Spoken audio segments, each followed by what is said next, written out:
During Operation Sindoor on 10th of May, Pakistan had used unarmed drones and loiter ammunitions. None of them actually could inflict any damage to Indian military or civilian infrastructure. Most of them were utilized through a combination of kinetic and non-kinetic means, and some of them, in fact, could be recovered in almost intact conditions. So today, we'll be talking about drones and counter-UAS systems. Throughout history, if we look, we have witnessed evolutionary as well as revolutionary changes in warfare, and that have transformed the kind of battles we fight. Change is either evolutionary, something like Charles Darwin spoke about, natural selection. Gradually, it happens over a period of time, and then there is a revolutionary change, which happens all of a sudden, something like an ice age which comes, and people who are not adapted to it or not used to that particular environment, they go kind of extinct. So evolutionary changes have made weapons and war fighting equipment, smaller, faster, lighter, more efficient, more affordable. Long back we had rifles which were much weighty, they were large length. We have now shorter, lighter rifles, longer ranges. They're much more cheaper. We can fight at night. We can fire them at night. Similarly for tanks and aircrafts, we made them affordable. They're lighter, yet they maneuver very fast and they afford more protection. It's similar for even say explosives. We started with gun cotton, then probably the TNT, RDX, today HMX. So in that same weight, you can get more explosives. These are kind of evolutionary changes. They happen gradually over a period of time. On the other hand, revolutionary changes, they impact the very character of war, necessitating organizational, doctrinal, functional, structural kind of changes. And they need new ideas, innovations, imagination and new kind of thoughts.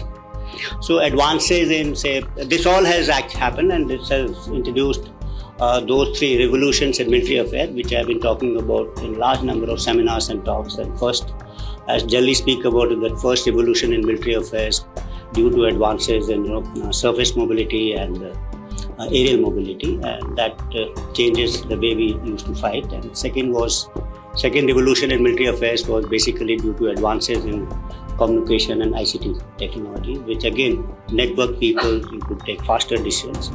And we always say that we are at the cusp of a third revolution, which is being introduced for a data-centric kind of warfare, because we advances in artificial intelligence, machine learning, data analytics and all. So these are kind of revolutionary changes. So when we talk about drones, what do you think these are? They are introducing kind of evolutionary change or a revolutionary change in warfare. I think their development is kind of evolutionary, but their employment has been very, very revolutionary as far as warfare is concerned. Initially, the development was for small applications, limited ranges, restricted payloads. As the realization of the scope of deployment, utility and success increased, armies started using drones in a revolutionary kind of manner. And you've seen this in number of wars which are being fought by us. Their utility grew many folds, from being simple means of transportation, photography or videography, to becoming cost-effective force multipliers for modern warfare. Their unbridled and rampant use in modern-day conflicts proved not only their utility but also their ubiquity. They augment manned systems and enable militaries to conduct simultaneous operations across multiple domains with fewer resources and minimal danger to human lives. If you see a human being, means our cognitive thinking, we have always looked or preferred things which are, you could say faster, bigger, more sophisticated, more costly. We think that these are systems which are far better. Even if you look at the motto of Olympics, which says, Citius, Elitius, Fortius, which means faster, higher, stronger. It's in our DNA, it's in a system that we think that this is better. But look at a drone, which is the antithesis of what we are thinking. It's smaller, unimaginative, very, very clumsy. Most of them, the drones are not even aerodynamic. They're cheaper, they make a lot of noise, and yet they're effective and they're unsophisticated, inexpensive. I think this is their USP, that it is beyond the conventional thinking. It beats conventional thinking. So this, I think, is very, very important.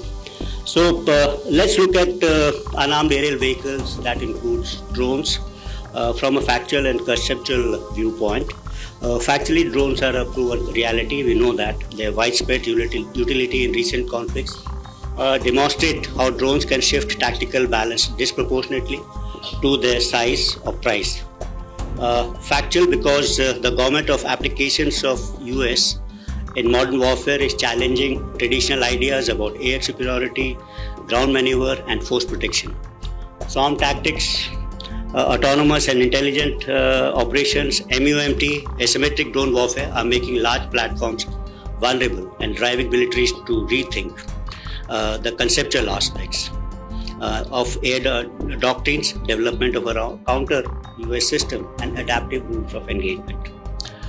So in the conceptual realm, if you look, we always thought that airspace was one. It was kind of indivisible, and it's there where manned aircrafts traditionally dominated battlefield.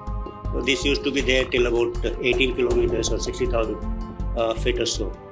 But the introduction of, say, ballistic missiles, hypersonic weapons, that is cruise as well as glide, has opened up that upper space, and we always say that today airspace also includes near space, so that's one way. But you look at the bottom side of it, at the lowest space, which is below 50. Now this is getting congested, and this requires a special kind of a treatment and understanding, because this is where most of the combat is taking place when we talk about these drones.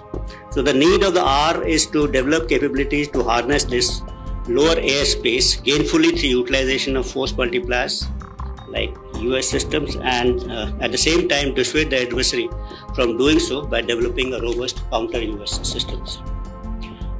During Operation Sindoor on 10th of May, Pakistan had used unarmed drones and loiter ammunitions. None of them actually could inflict any damage to Indian military or civilian infrastructure. Most of them were utilized through a combination of kinetic and non-kinetic means, and some of them in fact could be recovered in almost intact conditions. We need to focus on combat in future in this particular lower airspace.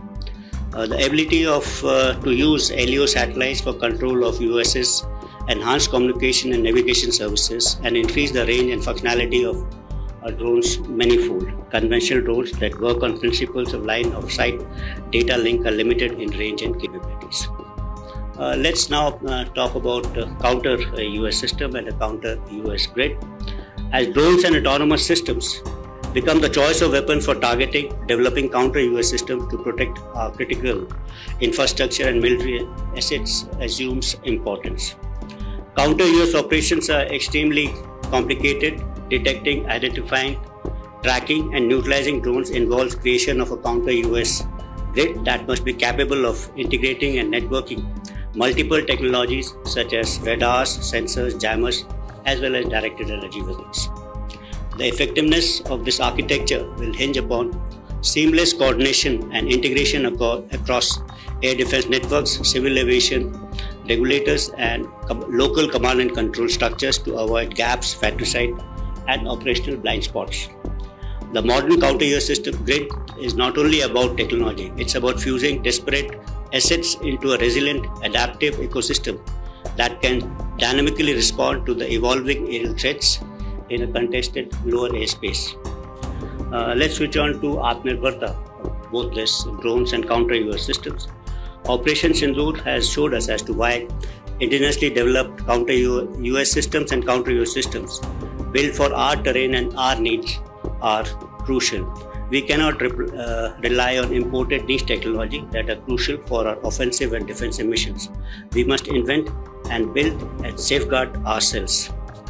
Dependence on foreign technologies weakens our preparedness, limits our ability to scale up production, results in shortfall of critical spares for sustenance and round-the-clock availability.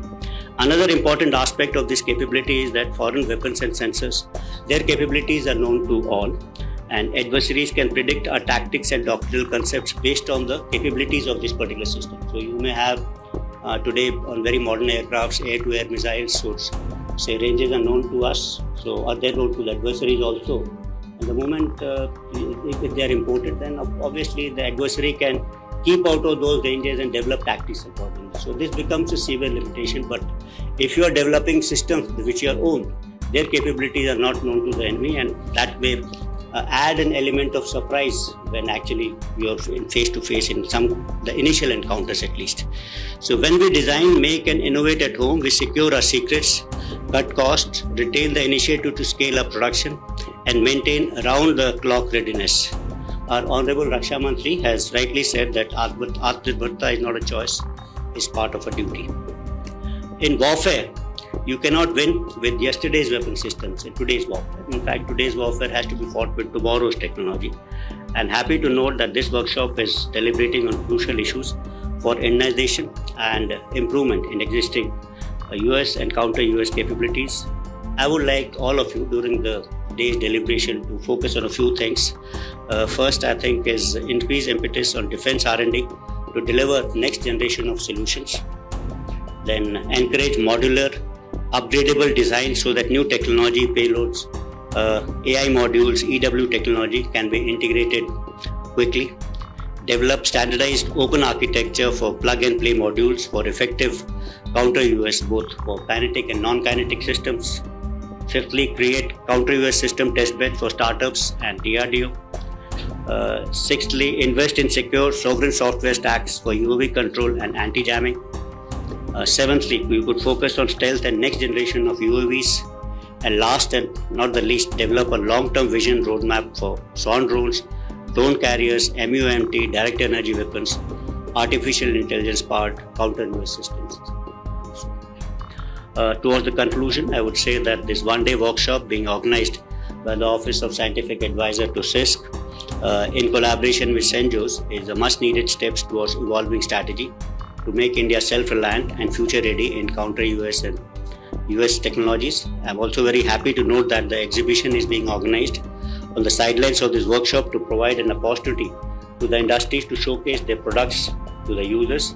I wish all the participant speakers, organizers, the very best for an unprecedented success for the workshop come exhibition, and look forward to a feedback to institute further and necessary improvements. Then I don't have a small little submission. This third particular session, I believe, can be renamed as Challenges in Indianization of UAV Components, rather than talking about problems envisaged by users to the use of imported components in the UAV. That would not be a correct kind of a message. Thank you, ladies and gentlemen, for a very, very patient hearing. Thank you.